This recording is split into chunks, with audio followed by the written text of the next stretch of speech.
The following video tutorial is for using Softphone within the ZAC desktop client. In previous videos we showed you how to log into ZAC. Once you are logged in, you'll have to bind. You'll get a notification up in the right column if you haven't bound to a device already, saying in order to use the software you must be bound to a device. So in this case I'm going to be using the Softphone functionality of the desktop client, and I'm going to go ahead and bind to my Softphone. So I go ahead and click on bind to, click on bind to Softphone, and now I'm functioning as a standalone Softphone, utilizing my audio device connected to my computer. Could be a headset. If your computer takes Bluetooth, could be a Bluetooth headset. Any type of audio device that you'll be using. A headset is probably the preferred method, just because it's a better quality. It's on your ear, it's near your mouth. It's just a better quality of voice audio with the Softphone. So once you're in here, you want to make sure that your audio device is selected. Just click on the three dots and then click on settings and go to Softphone. I recommend actually choosing the device that you're going to be using. Okay, in this case I have a Polycom communicator that I'm using, so I go ahead and click that to receive audio.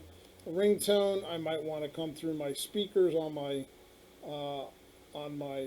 computer itself, so that I can choose my speakers. In this case I'm going to leave it at system default, and then microphone I want to use the Polycom again, and then go ahead and click apply and OK. There's some other settings in here that you don't really need to mess with. You could adjust some volume settings if you needed to in here, and go ahead and click OK. So now that my audio device is selected, I now can call users within my system. In this case I have a buddies list set up for the people I deal with the most. I can go ahead and click on that. I would call them, or if I need to make an outbound call, I can go ahead and click on this here and just make the outbound call, and then click my green, and now we're making a call. Calling MCI. Our system indicates you are calling from 30. And then once I'm on the call, I can mute the call, I can unmute, I can put them on hold, I can park them for somebody else to pick them up, I can drag and drop them into anybody to transfer the call, and then I can go ahead and hang up the call. There are some more here. If you needed to enter in digits for an account or something, again, click keypad, it'll pull up the keypad, and then I could enter digits for an account or anything like that that you might need to do it. Close that, you can just click that, and then you can add new calls as well. So if I click new call, it's going to put the other call on hold once I make the call. So in this case, if I was calling a user in here or another contact of mine, I can click that. It'll automatically put this user on hold. I'm going to go ahead and hang up this call before I get transferred. Let's use my cell phone for example. Oops.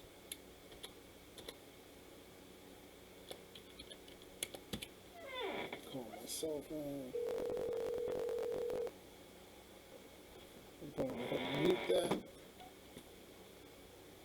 If I wanted to add another caller, I can go ahead and put this call on hold.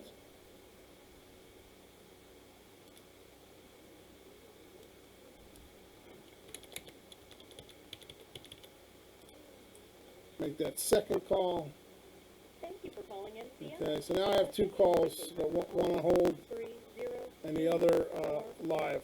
At this time, I can conference this together by just clicking on the call, click conference, and then where you want to conference with, which is the other caller. I make conference, and I have a conference call, which was shown in a previous video as well. I can hang up on a conference call by just clicking it, hang up on the secondary call, and I'm back to my normal screen. So I can close all these windows too. You don't have to keep these open. I like to keep this one open. It just shows me all the calls. Incoming is our group name for our live answer. So that's why it says incoming. It's not necessarily that it's incoming for every call that comes into you. Okay, this is just calls to our incoming group. If you're part of a call center, could have another tab with just the call center information for calls that you receive personally. It's not going to show you calls to other people. Same thing here. These are calls that I took personally. All these other features we've shown you in other videos, you can go ahead and view them on our YouTube page. Groups, voicemail, you can check voicemail here. Contacts are all your contacts on the system. Any contacts that you've created by going up here and hit add contact. Any faxes for fax. If you have a personal fax number, or if you're part of a group that we create to receive company faxes, those are all here, okay? Conferences, set up conference calls, park calls. You basically function everything that you normally would if you were bound to your desktop phone. The only difference is you're using your soft phone application, your computer's audio devices. You can do your presence management up here for you personally. You also can do your presence management for any groups that you're a part of. So if I say I did not want to take any calls for a group, but wanted to be able to answer calls for my personal extension, I can make myself not available to any group I'm a part of and still get calls to my personal extension. Okay, and that's pretty much it for Softphone. Thank you for watching.